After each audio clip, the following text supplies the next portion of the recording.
So this was the Southend versus Rentford game in the championship round where we won 4-1. Southend top of the league with 6 points above us. So we knew we had to win this game if we wanted a chance to win the title. So we knew that Southend like to exploit you and dominate you in your own half. So this here would be DJ Boy. This here would be Sparks. Both of them were reachy, so we knew that if we let them have space here, we would be able to get out.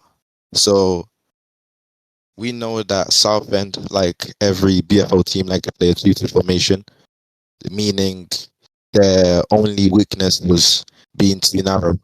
And with us playing with wingers, we would be able to exploit that. So we had players like Hall, which he didn't start in the first half, but he would have been he ended up being useful in the second half. So this was Franz and this was Jay here. So them just going down the line, exploiting the wings, meaning we could get crosses in and score goals, which we ended up doing.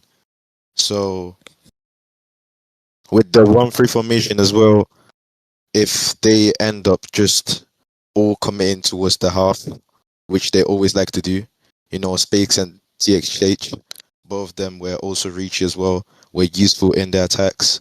So they would always commit their whole team forward into our own half. Knowing this, our players also had to drop, meaning we also had numerical superiority in the defensive side of play. So this is what would happen in situations. Jay, which played on this side, was focusing on Sparks, and Arrow, which was the centre back, would also cover in case he got through, and Franz was the one covering for DJ Boy. Sometimes Jay would swap around and cover DJ Boy, while Franz and Arrow focused on Sparks, meaning they barely got through us, and when they did, we always had Arrow covering and clearing the ball away, giving it to PXD, to then start counter-attacks and create a numerical superiority also in the attack situation, which became a 3v2. Then we also, with this formation, 3 possible passing options for Arrow when he received the ball, which were here in the middle through PXC's side, here on the wings, and here on this side on both wings. So meaning if PXD was able to get the ball, we could easily get it to the wings because they were narrow and we were able to get through an attack. And every time they'll drop, it would still be 2 defending and 3 attacking, as DJ Boy would not really track back. And Sparks, even if Sparks tried to come back, it was a bit too late. Meaning we were also able to get someone free in every situation. Because if they were covering from this side, someone like Franz or Jay would always be free on the back post, and we were able to score goals that way. And that's how we scored. Okay, last part. This is my last part. So then DJ Boy and Sparks got sent off, meaning it was a 5v3.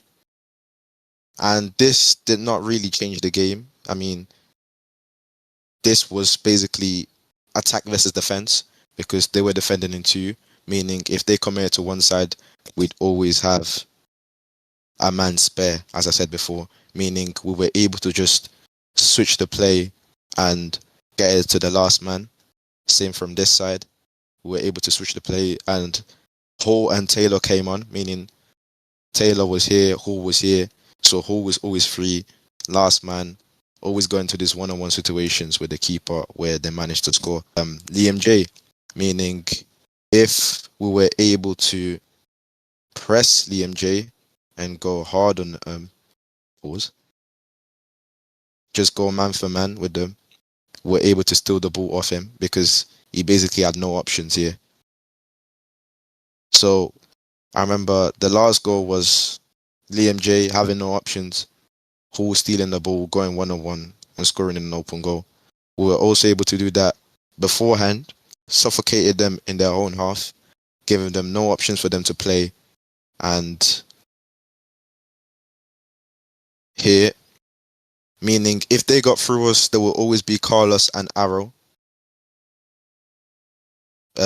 in our own half, making sure play restarts into their own half.